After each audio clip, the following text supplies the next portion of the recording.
felon disenfranchisement law is a type of law that strips the voting abilities from convicted felons, and despite their widespread nature throughout the United States, they are deeply contested. Florida's version of this law has warranted special attention because of its remarkably low appeal approval rating, sitting at only 8% of felons having their voting rights reinstated.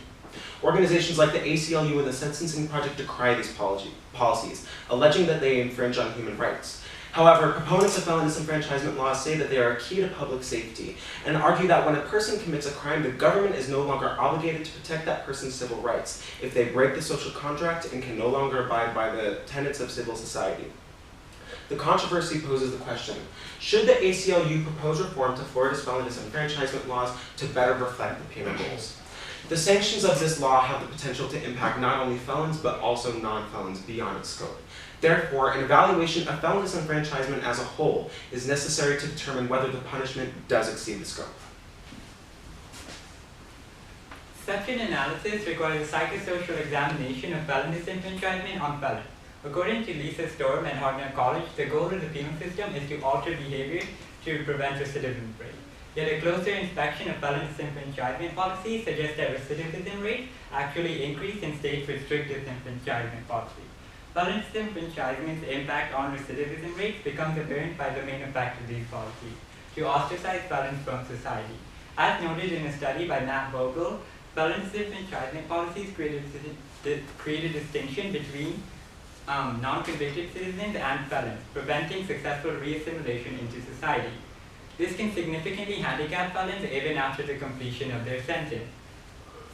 A prime example of such a disadvantage is the highly selective job market which felons are exposed to. A study of over 3,000 organizations found that employers are more likely to choose citizens without convictions than ex-felons. Furthermore, the results concluded that employers perceive felons as being unsafe. Thus, felon disenfranchisement policies result in alternate treatment of felons as criminals rather than citizens. However, felons have similar financial needs to non-convicted citizens, and yet they are limited in their means of earning income by the highly selective job market which they are exposed to. In order to sustain themselves, felons resort to crime as a last alternative, preventing rehabilitation. As a result, felons are put back into the criminal system, contradicting the goals of the penal system. Thus, felon disenfranchisement prevents rehabilitation and inflicts a punishment beyond its scope. As Archer has just stated, felon disenfranchisement is a punishment that exceeds beyond its scope, and correspondingly, Florida's law also exceeds beyond its scope. This manifests itself on a larger scale. Numerous organizations like the ACLU and the Sentencing Project have expressed concerns that felon disenfranchisement laws have the potential to not only negatively impact felons, but also non-felons, specifically black non-felons. Therefore, it's important to establish whether Florida's felon disenfranchisement law has negative impacts on the black population within Florida. A 2010 government census found a massive overrepresentation of black Floridians within Florida's prison population. While black Americans make up only 16% of Florida's total population, they make up 48% of the prison population in Florida. As follows, there is also a massive overrepresentation of black Americans within Florida's disenfranchised population. In fact, 1 in 3 black Floridians is disenfranchised. Furthermore, Northwestern sociologists Christopher Uggen and Jeff Manza found that heightened levels of disenfranchisement within Florida's black population decreases the political efficacy of non-felons who are black in Florida. Essentially, Florida's felon disenfranchisement law is deterring eligible black voters from the polls. Since we've established that Florida's felon disenfranchisement law has negative effects and disproportionate effects on not only black felons but also black non-felons, it's imperative to examine the voting habits of these populations to determine whether this has discernible political outcomes. The New York Times reported that in the 2016 presidential and senatorial races, black Americans voted overwhelmingly for their respective Democratic candidates. In fact, 90% of black Americans voted for the Democratic presidential nominee, Hillary Rodham Clinton, as opposed to the Republican presidential nominee, Donald J. Trump. This is consistent with historical precedent. If black Americans vote consistently for the Democratic Party, Republicans would see a benefit in lower levels of political efficacy within the black community. In fact, there might even be purposeful attempts by the Republican Party to limit the voting abilities of people of color. For example, in 2004, Alabama Republican Party Chairman Marty Connors said, quote, "We are opposed to restoring felon voting rights because felons don't tend to vote for us, and neither do black people," unquote. Thus, felon disenfranchisement is an institution that deters black people from the polls and therefore places undue bias on them, and in doing so, benefits one political entity over another. As such, the Florida felon disenfranchisement law must be revised. Despite the pernicious political nature of Florida's felon disenfranchisement law, it is nonetheless constitutional through the Supreme Court's ruling in Richardson v. Ramirez. Regardless, Dr. Alexander Guerrero, a professor of law at the University of Pennsylvania, argues that these laws reflect majority opinion rather than ethical standards and can violate democratic ideals. Therefore, an ethical analysis is necessary for Florida's felon disenfranchisement law. Because disenfranchisement results in the loss of the franchise, the importance of voting must be established in American society. Dr. Andrew Perrin, a professor at the University of North Carolina, notes that voting is the foundation of American democracy as well as national identity. Voting is so important because of its egalitarian distribution of political power, where each citizen has an equal opportunity to directly influence the political process. Guerrero maintains that this protects citizens from exploitation and can preserve democratic ideals. However, when the franchise is stripped from a group of people, they are subject to exploitation and abuse by not having a means of expression that can directly influence policymaking. Because felons are an already isolated group, they are even more vulnerable to this exploitation and abuse. This is manifested as laws that adversely affect disenfranchised felons that they are helpless to stop, a situation contrary to the nature of democracy. Therefore, the exploitation of felons through the removal of their voting rights is antithetical to the American ideals of freedom of expression and egalitarianism, and is therefore unethical in the context of American democracy.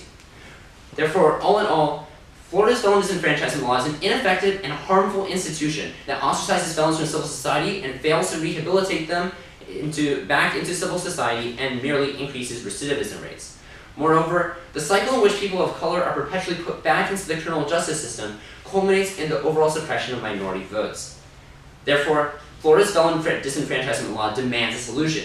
Because it contradicts the purpose of the penal system, which is to rehabilitate felons and to prevent recidivism rates, other policies that adequately rehabilitate felons are necessary to see whether they could be successfully implemented in Florida. Therefore, we chose to analyze Vermont, Nevada, and Oklahoma as possible alternative solutions to Florida's disenfranchisement law. First, Vermont. Vermont is one of the few states that has done away with felon disenfranchisement altogether. One would think that this would lead to a lower recidivism rate, given that it does not differentiate between felons and ordinary citizens. However, this is not the case, with Vermont's recidivism rate at around 40% compared to Florida's recidivism rate of 28%. This indicates that the punishment dealt in prison is not sufficient in deterring crime. Therefore, we should reject Vermont's policies as a potential solution to replace Florida's policies.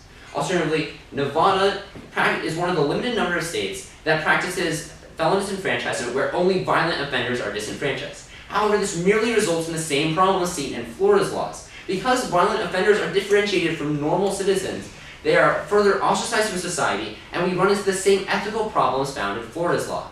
Moreover, it has a recidivism rate of 28%, comparable to Florida's, and would therefore not be an improvement upon Florida's policies. Therefore, Nevada's policies should also be rejected as an alternative to Florida's policies.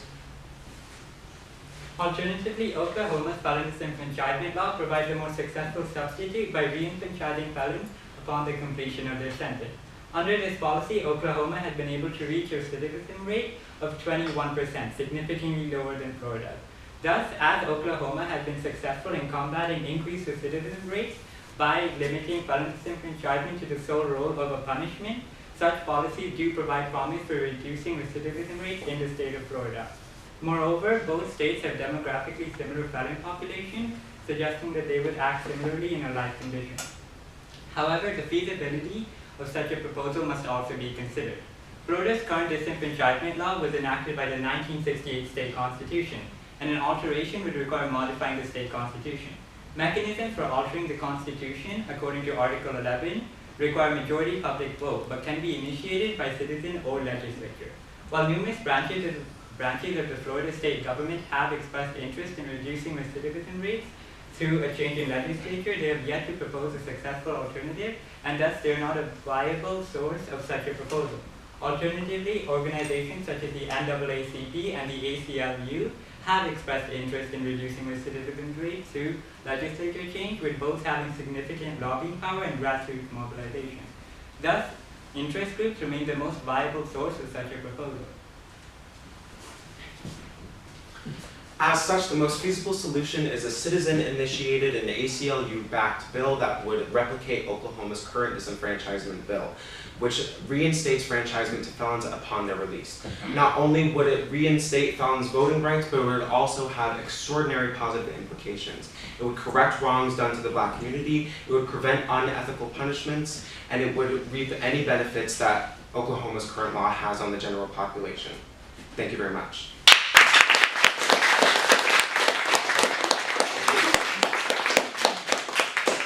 You guys, I'm going to ask you each a question. Feel free, take a moment, think about your response, and then go ahead and tell us what the answer is, okay? So Archit, I'm going to start with you. What other ways, besides the one that we saw manifested in the presentation, did you consider organizing your lenses, and why did you ultimately decide on this order? In other words, why was this order better than other orders that you previously considered? Prior to what is shown on the slides, we had the social lens, then the ethical lens, then the psychosocial lens. The reasoning behind that order was to emphasize the psychosocial lens and the distinction between felons and citizens. But then we decided that this would not allow for a feasible solution to be considered, and decided to put the psychosocial lens in the social lens, as both of the topics are so similar and would prevent overlap between the psychosocial lens and the ethical lens. Furthermore, we thought that voting as a practice was the most significant part of felon disenfranchisement, and that's the practice that it limits. And so we decided to put emphasis on that by putting the ethical lens as the last lens. Thank you. All right, Eric, what I want to know is, how did your thinking change about the problem after hearing what Spencer's findings were from his individual research?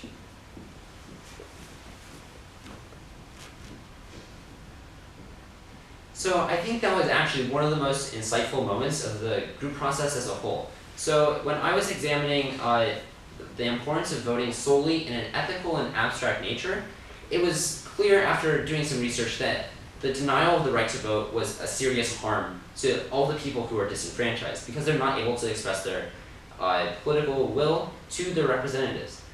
However, this was only in the abstract, and I hadn't considered it manifesting in the actual world, which is what Spencer's lens showed. So by the disenfranchisement of Black Floridians, or predominantly Black Floridians, it showed that there was a political bias in that the Democratic Party does not receive these votes from African Americans because they are disenfranchised in Florida's prisons. So I think that was really essential to understanding both of our lenses together and coming to the solution, because without an actual grounding in society and seeing the negative effects of society, the ethical lens isn't quite as strong. So I think being able to work with Spencer and seeing the effects of his lens were essential into coming our solution and making it a successful project as a whole. Great. All right, Spencer, our final question. What was the strongest counter-argument to the solution that you guys came to, and how did you as a team attempt to deal with that counter-argument or limitation? I think the strongest counter-argument is something that I mentioned in the introduction of the presentation, which is that when a person commits a crime, they're breaking the social contract that they have with the government, not only with the government, but also with their peers in society. And this was actually recently debated in Maine. In 2016, there was a bill introduced by Maine legislation to introduce a felon disenfranchisement law that would replicate Nevada's law, which differentiates between violent offenders and non-violent offenders, and would permanently disenfranchise violent offenders and would reinstate enfranchisement after release for non-violent offenders.